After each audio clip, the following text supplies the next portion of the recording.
All right. Thanks for reading that, Judy.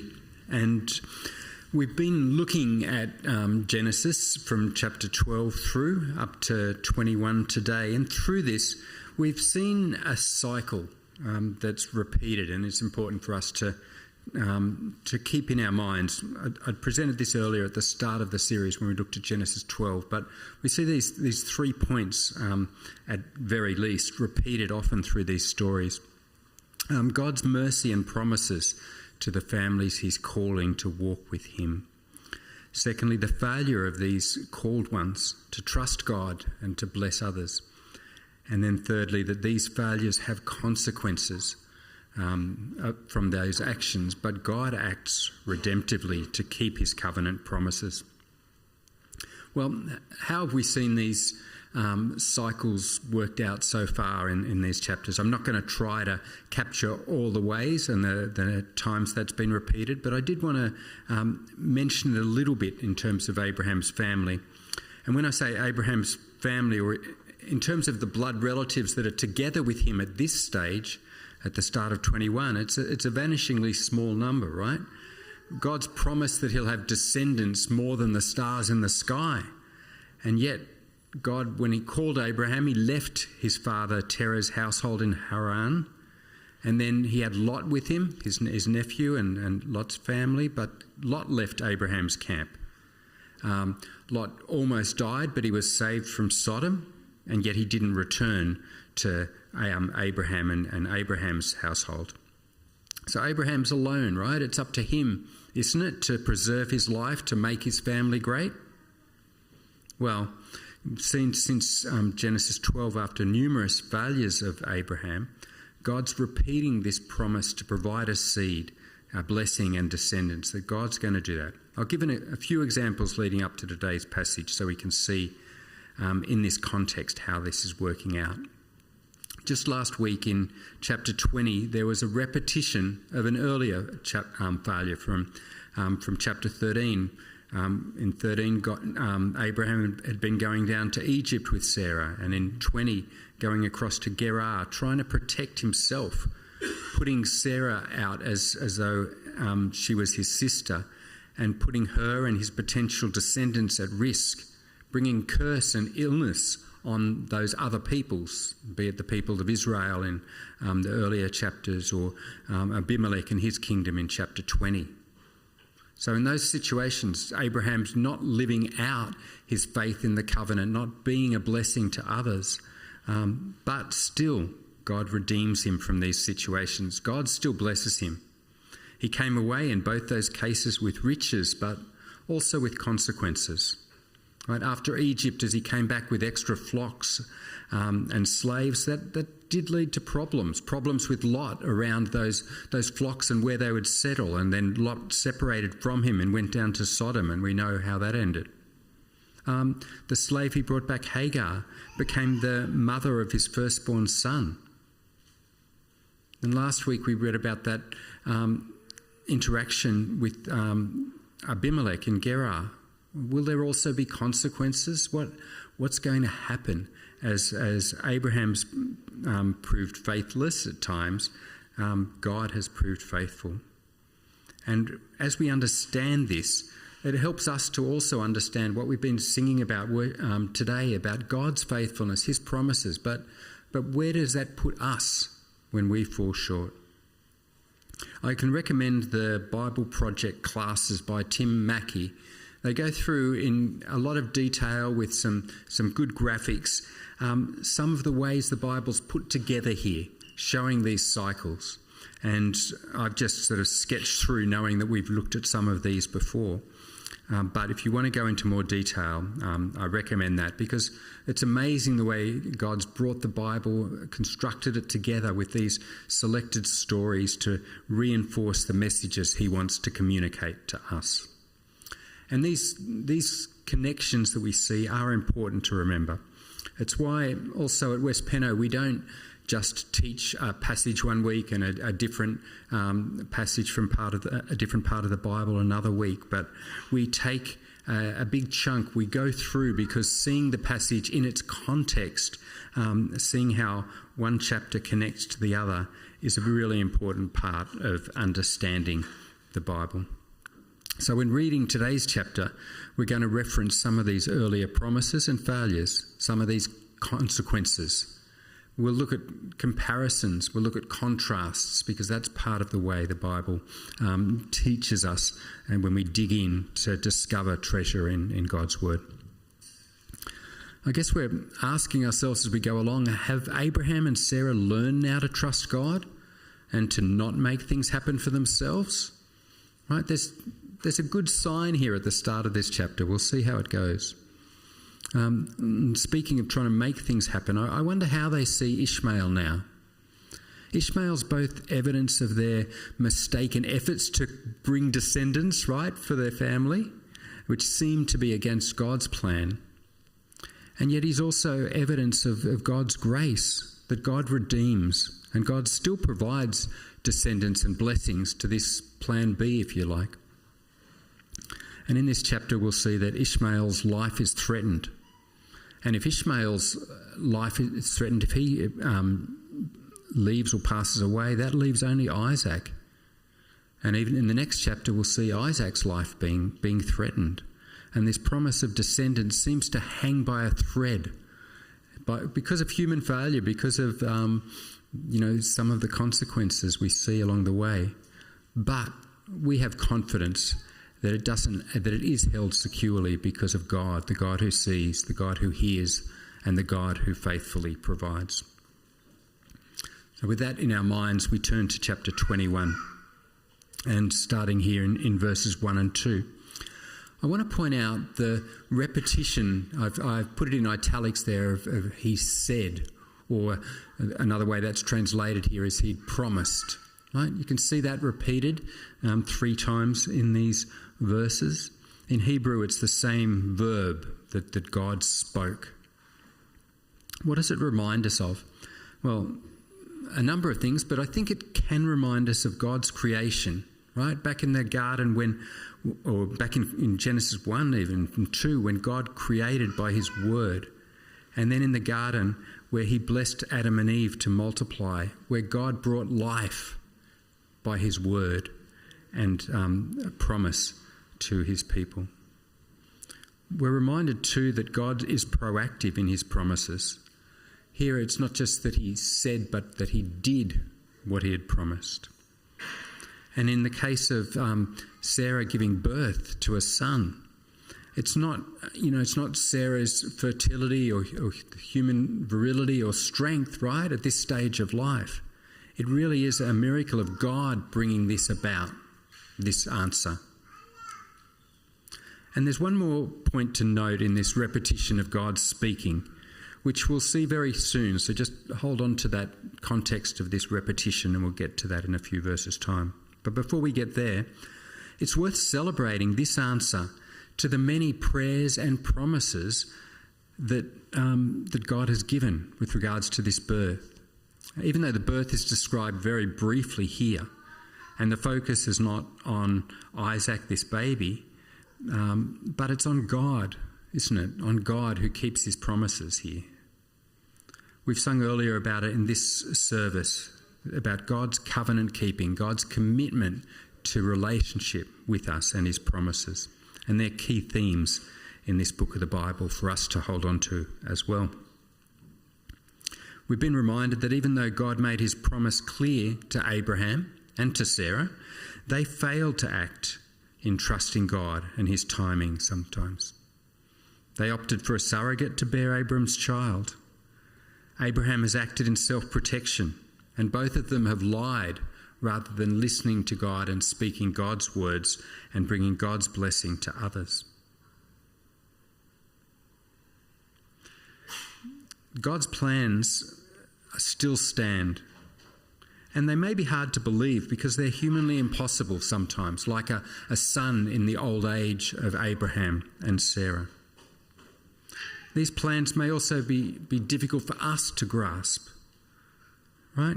And difficult can mean different things. In the case of Sarah, I'm sure it was still painful to give birth to a child, the recovery, the adjustment, the strength needed to nurse that baby. There was pain, there was effort involved, there was challenge. And yet, God was gracious and he was giving. Right? We read in that first verse that God was gracious to Sarah, that he had done this. And therefore, he gave what was needed to achieve his plans. The other aspect I'll mention here is the timing of God in answering his plans.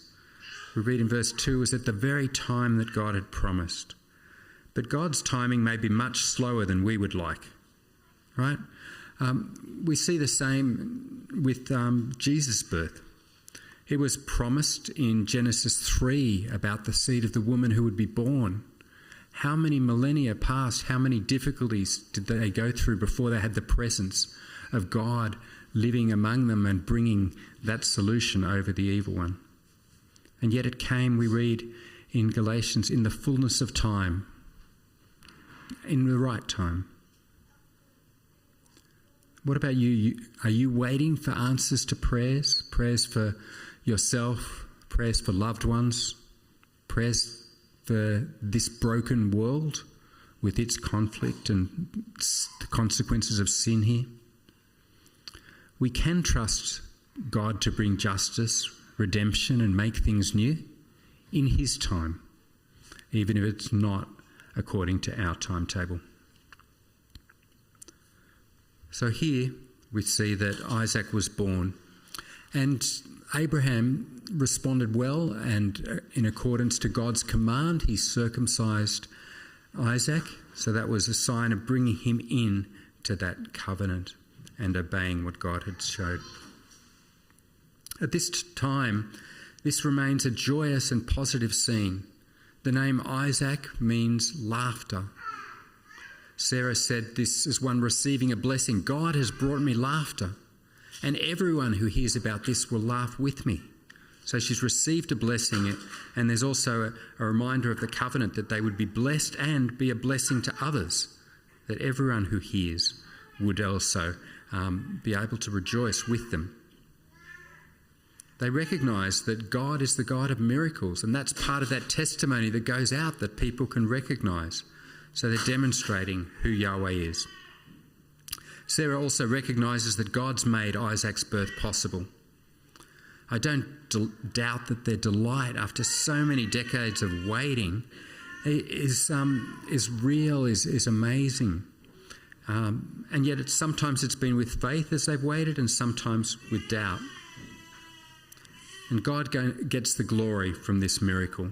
And in fact, that glory is heightened by the wait, the long wait, and by all that God did to protect them along the way and to walk with them until they've reached this old age and he's provided. And it seems here that we're reaching a positive resolution after years of up and down, this cycle we've talked about. Now the covenant is being established, right? Now it is this descendant that's been waited for. Surely now they'll experience peace and prosperity as a family. But here's where we've been taught by the pattern that we've read so far that might not be the case. It might not be, okay, all upward from here. As well as seeing the light side of Abraham obeying and Sarah celebrating God's covenant, there's also a shadow side to Abraham and Sarah's faith and obedience. And there's another aspect to laughter. Do we remember that earlier? Something to do with laughter and Isaac's birth? A year earlier, in chapter 18, when the angels had appeared and repeated God's promise about a child being born to Sarah, Sarah heard that and laughed. The angel called her out. Why are you laughing? She lied. I didn't laugh. But it stuck there. It was an unusual, it didn't quite get resolved, right? A chapter earlier, but it just sat there. And then a year later, she's naming this child Laughter, reminding us subtly that some people might hear and not laugh, right? Some people might hear and not rejoice, might not recognise God, might doubt. Abraham and Sarah are heroes of the faith, but they're also ones who doubted and at times failed. And to drive this home, you can see in verse 7 when she adds this, Who would have said to Abraham that Sarah would nurse children, yet I've borne him a son in his old age? Who would have said that? Well, it's a rhetoric question, right? But it still begs an answer. Indeed, who made such statements, or who would have promised that? If you can't remember back a few chapters to the repetitions, you can remember a few verses where there was that repetition of God said, and God promised, and God said. Who would have said? Well, they should have heard and known, right? Because God had said. He was the only one speaking before this point in the chapter when Sarah spoke. And he was reminding them exactly that this would happen. And naming this child's laughter is connected to hearing, as we read in verse 6. It's connected to joy, but it's also a connection to what had happened a year earlier. And I think Sarah and Abraham remembered that interaction. The fact that Sarah could say this with laughter and perhaps with a wink to Abraham that, yeah, who would have said that? Well, they can remember back to their weakness and now celebrate what God has provided. And I think being able to do that without shame is indicative of an understanding of a God who's merciful and faithful, even when we fail. And that's important for them, but it's an important revelation for us too, isn't it? We don't have to let that shame or that failure define us or keep us from awareness of that and God. We can go back to God, find him faithful and forgiving. More than forgiving, he draws us into relationship. He blesses us. He helps heal wounds. He helps bring back strength and joy. Well, in verse 8, it's at least 2 years old, or some commentaries say more like 3 years when a child is weaned, that they gather for a feast. So at this time, it was a great opportunity for bringing everyone together with this story of what God had done in providing, with more laughter, with more celebration. But there isn't mention of God in these verses, and the only laughter mentioned was from Ishmael. See, Sarah saw something there. She saw, doesn't even name Ishmael, the son whom Hagar, the Egyptian, had borne.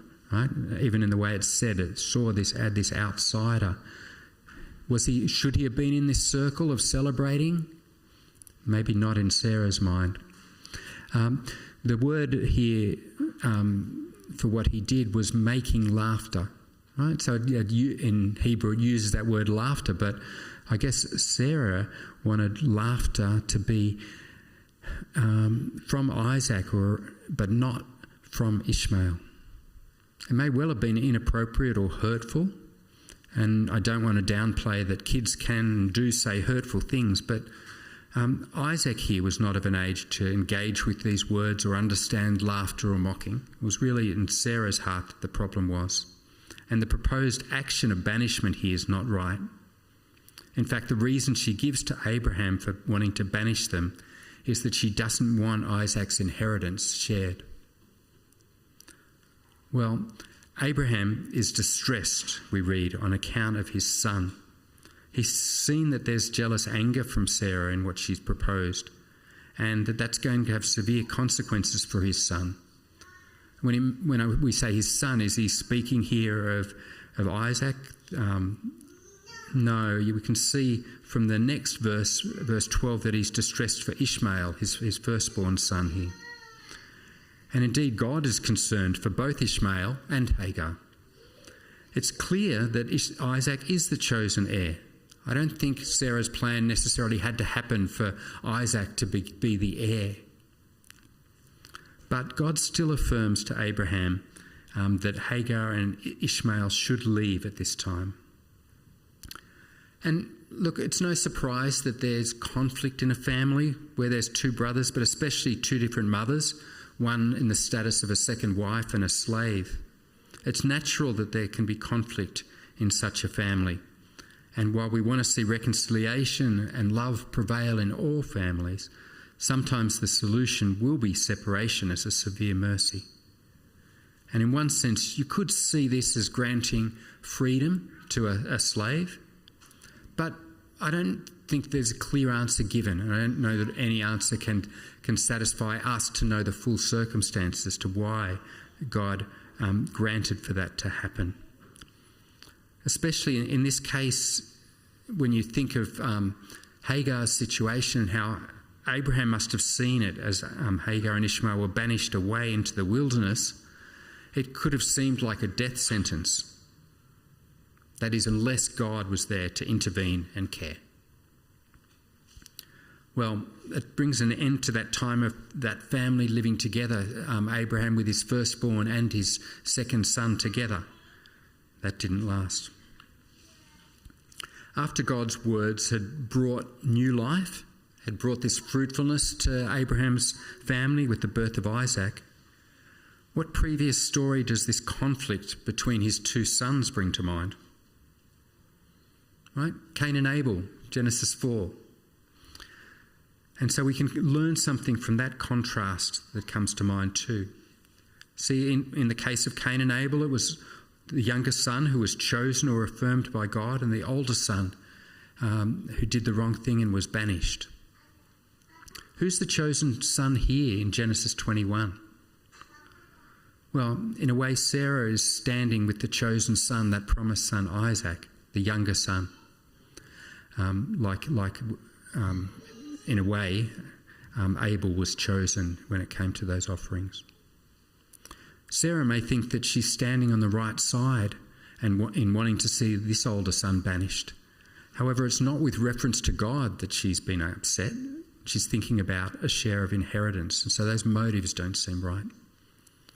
In Genesis 4, it was clearly the older son, Cain, who did wrong and was rightfully punished and separated. But what about here?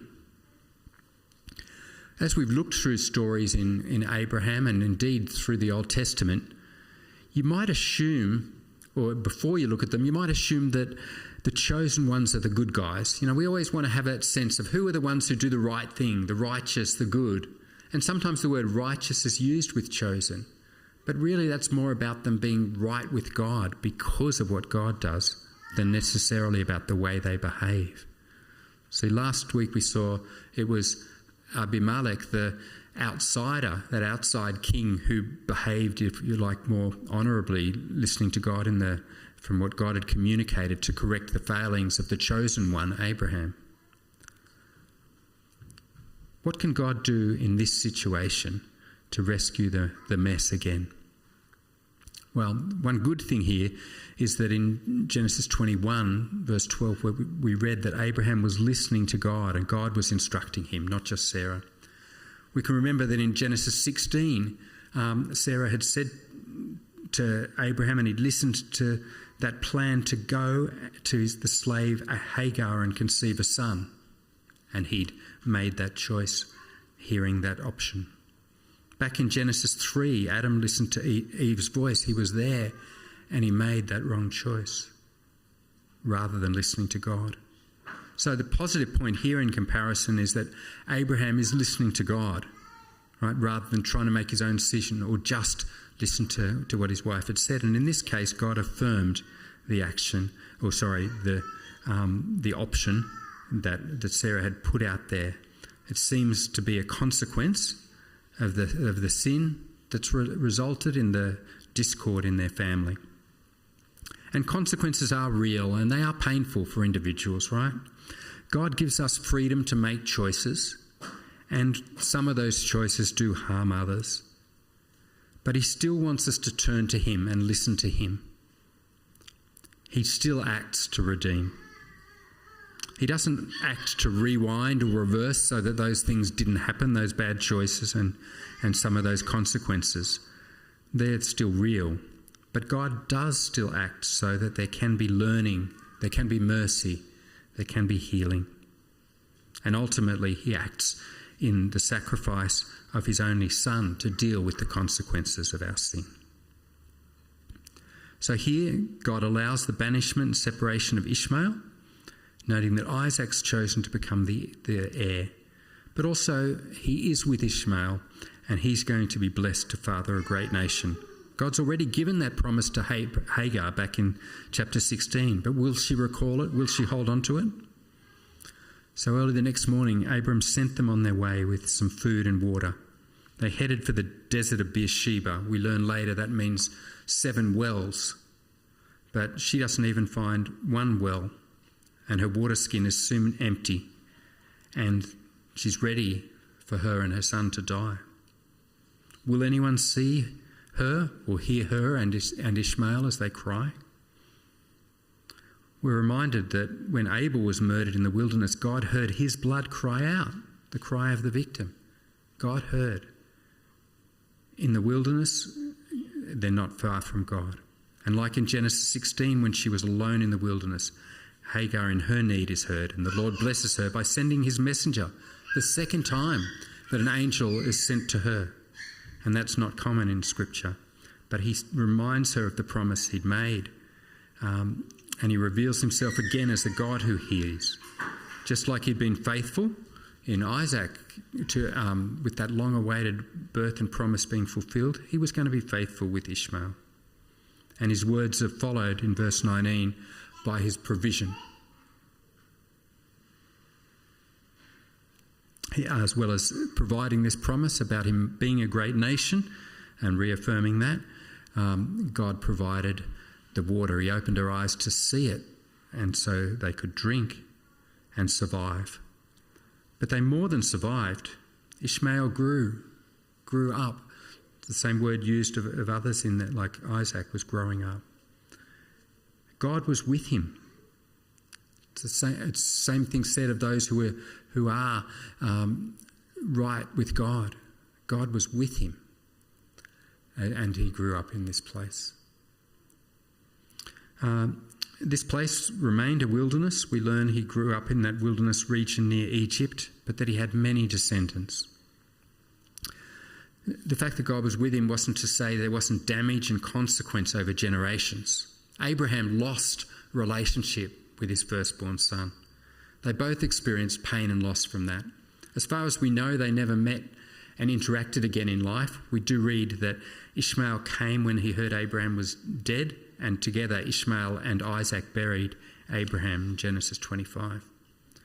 We also read that Ishmael had 12 sons, that there were tribes that came from him, but they were separate to that line from Isaac through his son Jacob or Israel and their 12 sons and tribes. How would those descendants deal with each other? I think there's still conflict that continued in those families and continues today. I wonder how Ishmael dealt with the rejection or abandonment he might have felt, right? Having his father out of the picture, having his mother seemingly giving up on him when he was facing death. I know she wasn't. I know she was praying and loving and caring for him, but how did he deal with that? Well, in this case, the family of Abraham is divided. Rather than blessing each other, rather than necessarily blessing Ishmael, there was division. And part of it, I guess, is you know from Ishmael came the line that Muhammad identified himself as coming from the line of Ishmael. And many descendants, therefore, and as Muslims look to that line of Ishmael, and many others look to the line that went through Isaac. And yet we know God's care and provision through Jesus extends to all nations. See, the focus of this story is not the breaking up of a family, but the fulfilling of God's promises to bring an heir to Abraham, to bring an heir in a way that grows Abraham's trust, because only God could fulfill that promise and do that miracle. God made a new family and a new life despite their doubts and failures. And ultimately, God does that for us through Jesus, that great descendant through that line of Isaac. God chooses us to be part of his family in a different way to how he chose Abraham.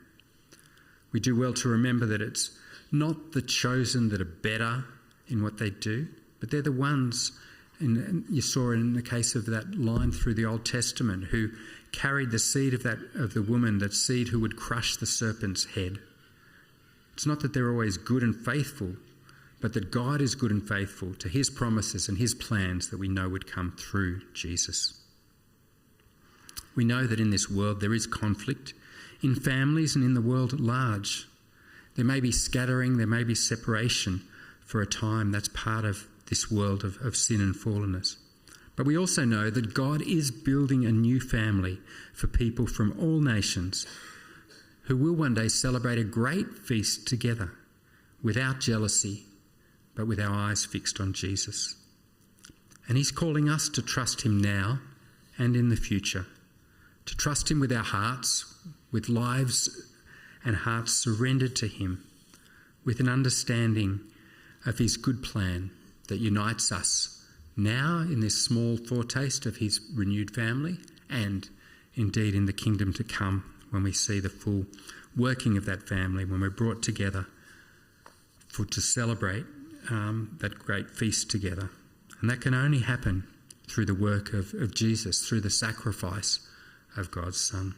And we're going to remember that now as we take communion, all that God has done to make it possible to reconcile us to him, to bring that joy and to bring fulfillment to his promises and plans.